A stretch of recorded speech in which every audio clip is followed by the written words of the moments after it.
Hello, I'm Amber Meyer, and I'm a soul alignment coach. And I just love helping people discover their soul purpose and really get in tune with their intuitive gifts through the Akashic Records and the Angels. And so today I am here with you to share a weekly Akashic Record reading for the collective for the week of January 16th through 22nd. And so when I opened up the Akashic Records, I simply asked the question, what wisdom and healing is available for us this week for our highest and greatest good? And I'd like to share with you what I received from your guides. There's a collective energy of frustration that you might find yourself being gripped in this week. You may feel it bubble up, or you might feel it boil over. Your guides are saying, do not try to hide, do not try to run from your frustration. That if you don't take the time to address it, it will only return stronger. The frustration will then turn into anger or resentment, or eventually even rage. Instead of bubbling or boiling, it might feel more like an explosion. Your guides are saying that all emotions serve a purpose. And I think that is so important. I'm going to say it again. All emotions serve a purpose, even the ones that you might label as negative ones. And that in a spiritual sense, there really is no such thing as positive or negative emotions. They all serve a purpose. Where it is true, though, is that some emotions have a higher energetic frequency than others. So all emotions have an energetic frequency, some being higher and some being lower.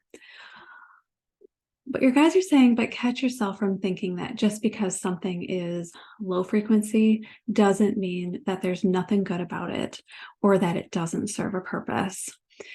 This just leads to you trying to ignore or suppress the lower emotions like frustrations, and it only gives these emotions more strength.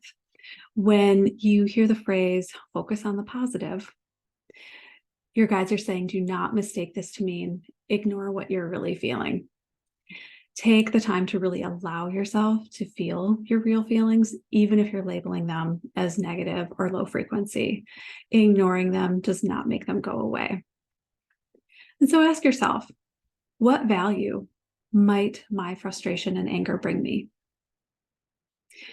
First of all, it shows you where the pain is. It shows you clearly that there's a need for healing in your life.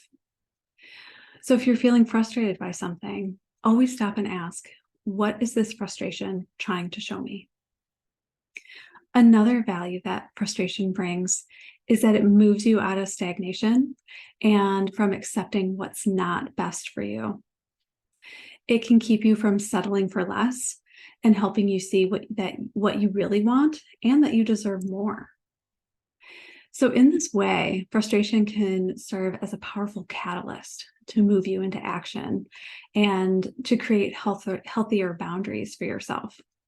It helps you see more clearly what you will or won't accept from others, or from yourself, or even from life. Frustration at its core is a catalyst for change. It helps us see where we don't like where we're at and strive for something different, to strive for something better for us. So it's time to use this frustration energy for good, for your growth. Let it move you forward. Then let it go. Frustration and anger only become unhealthy when you hold on to them and when you get stuck in them, or when you express them in unhealthy ways. So use the energy what it's meant for, a way for you to clearly see what needs change and healing in your life, and give it the energy boost that it needs to move forward. So I invite you to take a few minutes right now and reflect on where you might be feeling frustrated in your life. Is it about your job, a relationship, a goal you haven't been able to move forward on? Just take a moment and think about it. And what is this frustration trying to tell you about what might need healing or what might need change in your life? Where might you need to speak up more for your needs and create a better boundary? So I'll leave you with that. And so when you start to find yourself feeling frustrated over this next week, really look for what it's trying to tell you and what healing you can work on next. Until next week, I look forward to seeing you then. Lots of love to you.